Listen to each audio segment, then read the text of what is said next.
Χαίρομαι ιδιαίτερα γιατί η Πελοπόννησος έχει μπει πάρα πολύ μπροστά σε όλη αυτή την ιστορία. Και έχει μπει μπροστά γιατί συνεχίζει να διακρίνεται από μια βασική αρχή. Την πίστη στην ιστορία των πατεράδων μας και των παππούδων μας. Γιατί αυτός ο τόπος, οι άνθρωποι αυτού του τόπου έχουν αποδείξει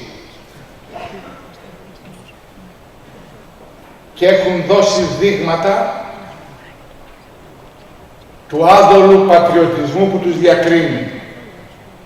Όταν αυτός ο τόπος βρέθηκε σε κινδύνους, η Πελοποννήσι ήταν μπροστά.